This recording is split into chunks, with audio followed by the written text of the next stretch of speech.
نہ کرو بحث ہار جاؤ گی، حسن اتنی بڑی دلیل نہیں۔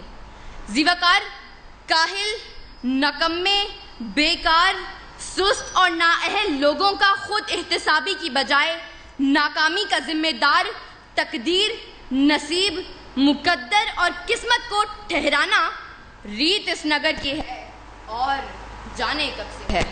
اس طرف سے آ کر قسمت اور صرف قسمت کے راگ الاپنے والے ہاتھ کی لکیروں، ستاروں کی چال اور طوطے کی فال پر سر پھینکنے والے یہاں دلائل پیش کرنے کے بجائے ہمیں قصے اور کہانیاں سنائیں گے، ہندوستانی فلم مقدر کا سکندر چلائیں گے اور ایوان میں بیٹھے باشعور لوگوں کو ماموں بنائیں گے، لیکن میں ان کی کوئی فلم چلنے نہیں دوں گی اور دلائل سے یہ ثابت کروں گی کہ کامیابی قسمت سے نہیں محنت سے ملتی ہے، کیونکہ پھول یوں ہی کھلا نہیں کرتے، بیج کو دفن ہونا پڑتا ہے۔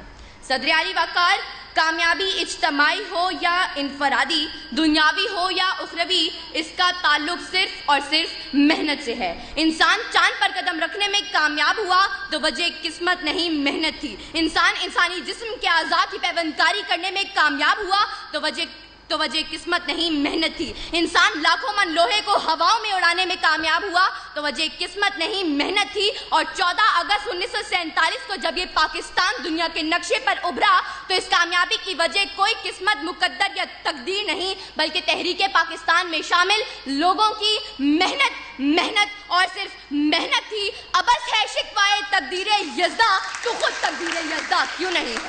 صدر اعلی وقار، اس طرف سے آ کر ایڑیاں اٹھا کر اچھل کود کرنے والے ان قسمت کے ماروں کو بتاتی چلوں کہ تلاش رزق میں نکلنے کے بجائے کسی منوسلوا کے اترنے کے انتظار میں بیٹھنے والے آج کامیاب نہیں بلکہ ناکام ہیں۔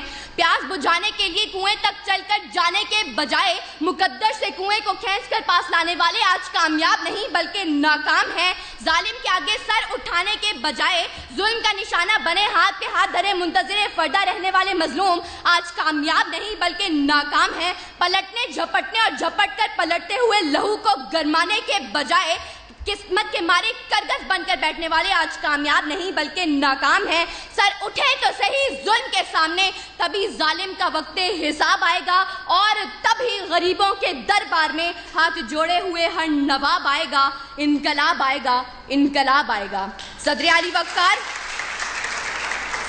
وقار، اگر آج ہم نے کامیابی کا صحرا محنت کے سر سے اتار کر زبردستی قسمت کے سر پر رکھ دیا تو یاد رکھیں کہ طوفان میں موجوں سے مقابلہ کر کے کشتی کو ساحل پر اتارنے والے ملاح کشتی کو قسمت کی لہروں پر چھوڑ دیں گے اور اپنے ہاتھوں سے چپو توڑ دیں گے۔ منزل کی طرف گامزن متحرک قافلے اپنے سفر قسمت کے قدموں میں ڈال کر جمود کی چادر اوڑھ لیں گے۔ یہ طلباء و طالبات ہاتھ کی لکیروں میں گم ہو کر کتابیں پڑھنا چھوڑ دیں گے۔ جد و جہد، محنت، کوشش، کام اور بس کام کے فلسفے کو چھوڑ کر فٹ پاتھ پر بیٹھے عامل بابا نجومی اور بنگالی جادوگروں سے ناطہ جوڑ لیں گے اور آج کے اس مباحثے کے منصفین مقررین کی تیاری دلائل اور محنت کو دیکھ کر نمبر لگانے کے بجائے آخر میں اول، دوم اور سوم آنے والوں کے لیے قسمت پڑی کھول دیں گے۔ سچ ہے جو بات سرے دار سنائی جائے، ایک نہیں ہاں کئی بار سنائی جائے، یہ جو قسمت ہے، مقدر ہے، نہیں مانتی میں، وہ کمائی ہے جو محنت سے کمائی جائے۔